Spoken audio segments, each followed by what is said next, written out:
Assalamualaikum warahmatullahi wabarakatuh. Shalom, Om Swastiastu, Salam Kebajikan, Namo Buddhaya. Perkenalkan, nama saya Aisyah Rara Maharani. Saya dari kelas manajemen 22DX. Di sini saya akan membacakan materi untuk sampel. Tujuan pembelajaran yaitu memahami kriteria sampel, yang kedua memahami metode pengambilan sampel, yang ketiga memahami strategi pengumpulan data dan sumber datanya. Definisi sampel. Sampel adalah suatu himpunan yang bagian subset dari unit populasi, sedangkan populasi adalah kelompok elemen yang lengkap, yang biasanya berupa orang, objek, transaksi, atau kejadian di mana kita tertarik untuk mempelajarinya atau menjadi objek penelitiannya. Menurut Jugianto 2008, mengemukakan bahwa sampel yang baik merupakan sampel yang akurat dan tepat. Sampel yang tidak akurat dan tidak tepat akan memberikan kesimpulan riset yang tidak diharapkan atau yang dapat menghasilkan kesimpulan salah yang menyesatkan. Karakteristik sampel yang baik. Yang pertama, sampel yang baik memungkinkan peneliti untuk mengambil keputusan yang berhubungan dengan besaran sampel untuk memperoleh jawaban yang dikehendaki. Yang kedua, sampel yang baik mengidentifikasi probabilitas dari analisis untuk mencapai sampel. Yang ketiga, sampel yang baik memungkinkan peneliti menghitung akurasi dan pengaruh, misalnya kesalahan dalam pemilihan sampel daripada melakukan sensus. Yang keempat, sampel yang baik memungkinkan peneliti menghitung kepercayaan yang diterapkan dalam estimasi populasi yang disusun dari sampel statistika, menurut Kuncoro 2013.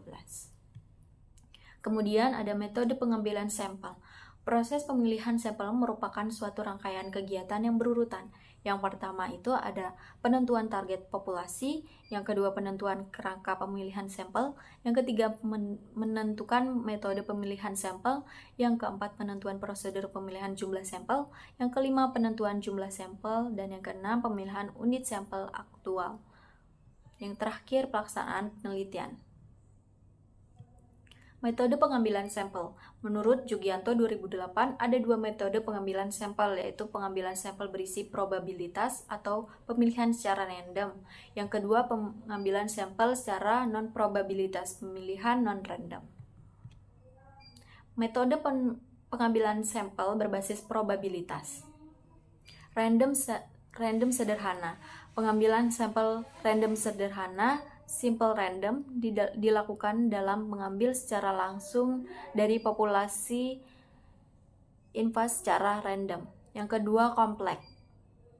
Metode pengambilan sampel secara random kompleks random dapat berupa systematic random sampling, dilakukan dengan membagi populasi sebanyak n bagian dan mengambil sebuah sampel pada masing-masing bagian dimulai dari bagian pertama secara random.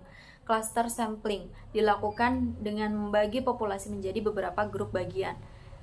Stratified sampling dilakukan dengan membagi populasi menjadi beberapa populasi subpopulasi atau strata, dan kemudian pengambilan sampel random sederhana dapat dilakukan di dalam masing-masing strata. Strata dapat berupa karakteristik tertentu. Dan yang terakhir, double sampling dilakukan dengan cara mengumpulkan sampel dengan dasar sampel yang ada dan dari informasi yang diperoleh digunakan untuk mengambil sampel berikutnya.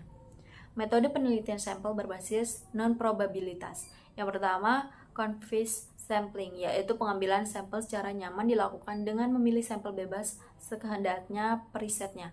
Yang kedua, purposive sampling, yaitu dilakukan dengan mengambil sampel populasi berdasarkan suatu kriteria tertentu. Yang ketiga, judgment sampling, yaitu dilakukan dengan cara purposive sampling dengan kriteria berupa suatu pertimbangan tertentu. Yang keempat, quota sampling, yaitu purposive sampling yang mengambil presentasi sampelnya sesuai dengan presentasi jumlah populasinya.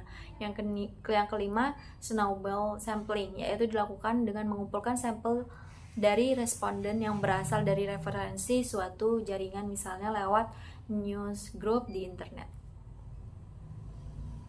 Strategi pengumpulan data dan sumber datanya. Menurut Jugianto 2008, beberapa teknik pengambilan sampel dapat berupa sebagai berikut. Yang pertama, teknik observasi, wawancara dan studi waktu dan gerak, dilakukan secara pengamatan langsung di studi kasus dan lapangan. Yang kedua, teknik eksperimen dan simulasi, dilakukan secara pengamatan langsung untuk mendapatkan data laboratorium. Yang ketiga, teknik survei, dilakukan untuk mendapatkan data opini individu. Yang keempat, teknik Delphi dilakukan untuk mendapatkan data opini grup.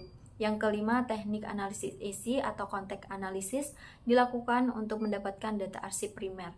Yang keenam, teknik pengambilan basis data dilakukan untuk mendapatkan data arsip sekunder. Dan yang ketujuh, teknik model matematik dilakukan secara analitikal untuk mendapatkan data logic precise. Mungkin itu saja yang dapat saya sampaikan. Mohon maaf bila ada salah kata. Saya ucapkan terima kasih. Wassalamualaikum warahmatullahi wabarakatuh.